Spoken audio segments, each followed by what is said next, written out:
یا علی مدد کا نعرہ یہ شرکی اور کفریہ نعرہ ہے. مخلوق کی پکار کسی بھی حوالے سے جائز نہیں. سر علی ہوں یا نبی کریم صلی اللہ علیہ وسلم ہوں یا جبرائیل ہوں یا کوئی بھی فرد بشر کے انسان ہو، اس کی پکار جائز نہیں ہے. اور علی رضی اللہ تعالیٰ جو لوگ مشکل کشا حاجت روا سمجھتے ہیں وہ آپ کا یہ نعرہ لگاتے ہیں یا علی مدد، تو یہ کفر اور شرک ہے واضح طور پر. اللہ تعالیٰ فرماتے ہیں فلا تدعوا مع اللہ احدا، اللہ تعالیٰ کے ساتھ مخلوق کو نہیں پکارنا یعنی مدد کے لیے. ما فوق الاسباب جو مدد ہوتی ہے اس میں محمد صلی اللہ علیہ وسلم سے بھی نہیں مانگی جائے گی، سے علی سے بھی نہیں مانگی جائے گی، جبریل سے بھی نہیں مانگی جائے گی. تحت الاسباب جو مدد انسان کے بس میں ہوتی ہے اور اسباب کے تحت ہوتی ہے وہ تو مخلوق سے مخلوق مانگتی ہے، مگر فوق الاسباب مدد کسی سے بھی نہیں مانگی جا سکتی. یہ بعد والے لوگوں کی ایجاد ہے. یہ وہ لوگ ہیں جو صحابہ سے بے نیاز ہو گئے، تب ان کی وجہ سے ان کے اندر asking Prophet Muhammad for something, or can we only use him as a wasila? Both ways are correct and permissible. کیا ہم پاک پیغمبر سے کچھ مانگ سکتے ہیں یا صرف ان کو وسیلہ کے طور پر استعمال کر سکتے ہیں؟ یہ دونوں طریقے صحیح ہیں اور ان کی اجازت ہے. اگر آپ اللہ تعالیٰ سے کچھ مانگتے ہیں اور پاک پیغمبر کا نام بطور وسیلہ استعمال کرتے ہیں تو اسے توسل کہتے ہیں. اور اگر آپ کسی وقت پاک پیغمبر سے ڈائریکٹ مانگتے ہیں ذہن میں یہ رکھتے ہوئے کہ حقیقی دینے والا صرف اللہ ہے، پیغمبر صرف وسیلہ ہیں، اسے استغاثہ یا استعانہ کہتے ہیں. اس کی بھی اجازت ہے. یہ بالکل اسی طرح جس طرح ایک بچہ اپنی ماں سے دودھ مانگتا ہے. اگر کوئی مر رہا ہے تو وہ کسی کو کہتا ہے کہ مجھے بچاؤ، حالانکہ اسے پتہ ہے کہ اصل مددگار خدا ہے، لوگ صرف وسیلہ ہیں. اور اس کو مجازی مدد کہتے ہیں اور یہ مجازی مدد جائز ہے. اور یہ دونوں چیزیں قرآن و حدیث سے ثابت ہیں. جامع ترمذی اور ابن ماجہ میں حدیث ملتی ہے جس کو بہت سارے ائمہ حدیث نے بیان کیا ہے. ایک اندھا شخص حضور کے پاس آیا، حضور سے عرض کی کہ میں اندھا ہوں، میری بینائی کے لیے دعا کریں. حضور نے اسے ایک دعا سکھائی. اس دعا میں اللہ کو حضور کے نام کا وسیلہ اور واسطہ دیا گیا. اس شخص نے جب یہ دعا پڑھی تو اسے بینائی مل گئی. اسی طرح ایک حدیث سنن ترمذی اور ابن ماجہ میں آئی ہے، قیامت کے دن تمام لوگ پہلے حضرت آدم کے پاس آئیں گے، پھر نوح کے پاس، پھر ابراہیم، اسی طرح ون بائی ون سب کے پاس جائیں گے اور یہ سب کہیں گے کہ کسی اور کے پاس جاؤ، میں آپ کی مدد نہیں کر سکتا. بالآخر یہ تمام لوگ حضور پاک کے سامنے آئیں گے اور کہیں گے کہ حضور ہم مصیبت میں ہیں، ہماری مدد کریں. یہ تمام لوگ اللہ تعالیٰ کے سامنے حضور کے پاس مدد کے لیے آئیں گے. صحیح بخاری میں اس حدیث کو بیان کرتے ہوئے واضح طور پر استغاثہ کے لفظ موجود ہیں. اس کا مطلب یہ ہے کہ آپ حضور سے استغاثہ بھی کر سکتے ہیں. طریقہ یہی رہا ہے کہ دعا خدا سے مانگی جائے، واسطہ نبی اور آل نبی کا دیا جائے، خطاب خدا سے کیا جائے، بطور وسیلہ ان ہستیوں کو پیش کیا جائے.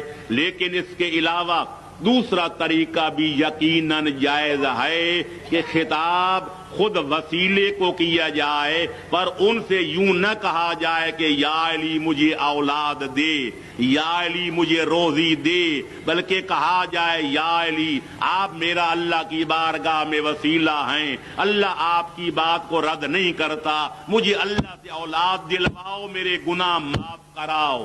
ہم قائل ہیں کہ محمد وآل محمد کی مدد برحق ہے، لیکن مقام وسیلہ میں اللہ کی مدد کا یہ ہے کہ وہ اولاد دیتا ہے، رزق دیتا ہے. اور محمد وآل محمد کی مدد یہ ہے کہ وہ اللہ کی بارگاہ میں سفارش کرتے ہیں.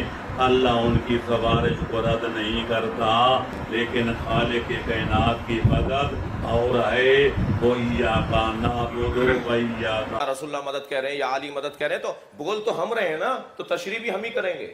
بھئی آپ تو بول نہیں رہے تو پھر آپ تشریح کیسے کر رہے ہیں کہ شرک ہو رہا ہے، کفر ہو رہا ہے. میں جناب عابد صاحب کی خدمت میں گیا، میں نے کہا حضور مجھے ضرورت ہے، کچھ رقم دے دیجئے. فرمان لگے اللہ سے مانگیے. میں نے کہا میں اللہ ہی سے مانگ رہا ہوں. کہا آپ تو ہم سے مانگ رہے ہیں. ہم نے کہا آپ کو دیا کس نے؟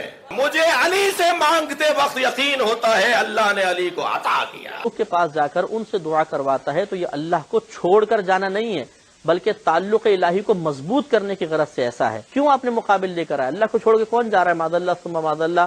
یہ جو بندے ہیں یہ بھی اگر کچھ دیں گے، ایک ٹنکا بھی دیں گے تو اس سلسلے میں اللہ کے محتاج ہیں. یہ عقیدہ ذہن میں رکھیے.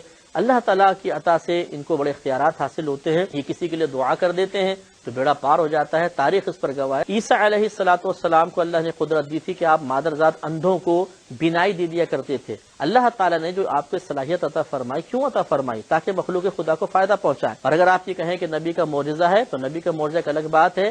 نبی کا معجزہ اگر شرک پر مشتمل ہو تو کیا وہ معجزہ کہلائے گا؟ اور کیا اس پہ گرفت نہیں ہوگی؟ شرک تو شرک ہے، چاہے وہ معجزے کی شکل میں نظر آئے. لہٰذا یہ خیال بھی غلط ہے کہ جو وہ تو صرف معجزہ تھا تو وہاں جائز باقی اور جگہ کسی مخلوق خدا کے پاس جا کے طلب سوال کرنا یا اپنی حاجت کو پورا کرنے کے لیے سوال کرنا یہ ناجائز ہوگا، غلط ہے۔ And we use this with, Ya Allah, help us.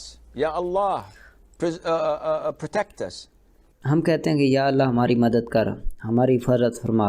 آپ اس مدد کو رسول اللہ کے ساتھ استعمال کرنا اور یہ کہنا کہ یا رسول اللہ مدد کر، اسے استمداد یا استغاثہ کہتے ہیں۔ یہ بہت بڑا کفر اور شرک ہے، کیونکہ مدد کرنا صرف اللہ کی صفت ہے۔ نبی وفات پا چکے ہیں اور وہ اپنی قبر میں ہیں، وہ برزخ میں زندہ ہیں لیکن وہ اصل میں زندہ نہیں ہیں۔ وہ اس طرح زندہ نہیں ہیں جیسے ہم ہیں، یعنی وہ نہ شادی کر سکتے ہیں، نہ کھا پی سکتے ہیں، نہ ٹائلٹ جا سکتے ہیں۔ یاری علیہ رحمۃ اللہ الباری کی کتاب جواہر خمسہ، اس کتاب میں ہے کہ ناد علی 7 بار یا 3 بار یا 1 بار پڑھے، یعنی ناد علی پڑھنے کی ترغیب ہے اس کتاب میں جواہر خمسہ میں، جس کی اجازت بہت سارے بزرگوں نے دی ہے، اور شاہ ولی اللہ صاحب محدث دہلوی علیہ رحمۃ اللہ القوی نے بھی یہ مشہور بزرگ ہیں۔ جس ناد علی کو پڑھنے کی اجازت دی ہے وہ ناد علی بھی لکھا ہوا ہے، یعنی حضرت علی کو پکارو جو عجائب کے مظہر ہیں، انہیں تمام مصیبتوں میں اپنا مددگار پائے گا۔ تو بزرگان دین بھی مولا مشکل کشا مانتے چلے آ رہے ہیں، اور حضرت علی کو نہ صرف پکارتے تھے بلکہ پکارنے کی انہوں نے تعلیم۔ تو شرعاً اس میں کوئی کباط نہیں ہے، آپ شیطان کے وسوسے کو بالکل جھٹک دیں کہ جو دنیا سے چلا گیا اس کو پکار ہی نہیں سکتے، ایسا نہیں ہے۔ اگر کوئی اس کے سوا کسی سے آپ سورہ فاتحہ میں روز یہ تعلیم پاتے ہیں، پروردگار ہم تیری ہی بندگی کرتے ہیں اور تجھی سے مدد مانگتے ہیں۔ مجھے تعجب ہوتا ہے کہ لوگ روز یہ آیت پڑھنے کے بعد اس طرح کا سوال کیسے کرتے ہیں۔ مدد صرف اللہ ہی سے مانگتے ہیں۔ جہاں تک یا علی مدد کہنے کا تعلق ہے، اس کے معنی کیا ہے؟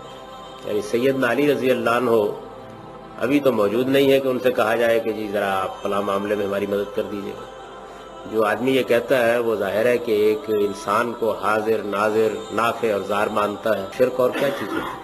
مانگنا پہلی بات یہ ہے، یہ تو بالکل ثابت ہے میرے بھائی کہ غیر اللہ سے آپ مدد لے سکتے ہیں۔ ابھی آپ مجھ سے سوال کر رہے ہیں، یہ مدد لینا ہی ہے نا، کہ مجھے سمجھا دیں کہ یہ مسئلہ کیا ہے، یہ غیر اللہ سے مدد لینا ہے۔ اب یہ فرض میں تفریق ڈالنا کہ اگر زندہ ہے مدد لے سکتے ہیں، مردہ ہے مدد نہیں لے سکتے، یہ کہیں بھی نہیں ہے۔ اگر یہ واقعا شرک ہوتا، یہ مسئلہ شرک ہوتا تو کوئی اس کی کوئی حدیث ہوتی؟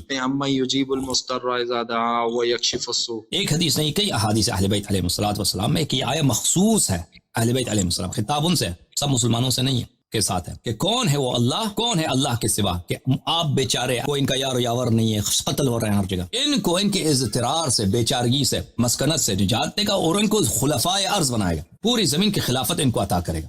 اور یہ کب ہوگا؟ یہ امام زمانہ امام مہدی علیہ السلام کے وقت ہوگا۔ اس کی تفسیر اس طرح ہے۔ ہمارے نزدیک یہ آیت عام نہیں ہے، سب سے خطاب نہیں ہے، وإلا اگر سب سے خطاب ہوتا تو سب کو خلیفہ بننا چاہیے تھا نا۔ اب میں مضطر ہوں، میں بیچارہ ہوں، مجھے فرض کریں مجھے کینسر ہو گیا، اب میں نے یہ آیت پڑھی تو اللہ نے اگر شفا دی تو مجھے خلیفہ بھی بنانا ہوگا۔ یہ آیت عام نہیں ہے۔ میں آپ کو ایک آیت دکھا دیتا ہوں، وَمِنْهُمْ مَنْ يَلْمِزُكَ فِي الصَّدَقَاتِ، کہ ان میں سے ایسے لوگ ہیں جو آپ کے خلاف بات کرتے ہیں صدقات زکوٰۃ کے معاملے میں، زکوٰۃ کا جو مال آتا ہے وہ آپ ہمیں نہیں دیتے، آپ دوسروں کو دے دیتے ہیں، ہمیں نہیں ملتا، تو اس میں سے آپ کی وہ برائی بیان کرتے ہیں۔ فَإِنْ أُعْطُوا مِنْهَا رَضُوا، اگر آپ ان کو صدقات دے دیں تو یہ بڑے خوش ہو جاتے ہیں۔ وَإِن لَّمْ يُعْطَوْا مِنْهَا إِذَا هُمْ يَسْخَطُونَ، اگر ان کو آپ صدقہ نہ دے دیں، زکوٰۃ نہ دے دیں، زکوٰۃ کی مال سے جو آتا ہے ان کو نہ دیں تو یہ ناراض ہو جاتے ہیں اور آپ کے خلاف اشارے کرتے ہیں، کنایے کرتے ہیں، برائیاں بیان کرتے ہیں۔ وَلَوْ أَنَّهُمْ رَضُوا مَا آتَاهُمُ اللَّهُ وَرَسُولُهُ، اگر یہ لوگ راضی ہو جائیں ان چیزوں سے کہ وہ چیز جو اللہ ان کو عطا کرتا ہے اور رسول صلی اللہ علیہ وسلم عطا کرتا ہے، انسان کو، مسلمین کو راضی ہونا چاہیے ان چیزوں سے جو اللہ اور رسول صلی اللہ علیہ وسلم عطا کر دیتا ہے۔ وَقَالُوا حَسْبُنَا اللَّهُ، اور کہتے ہیں کافی ہے ہمارے لیے اللہ، سَيُؤْتِينَ اللَّهُ، بہت قریب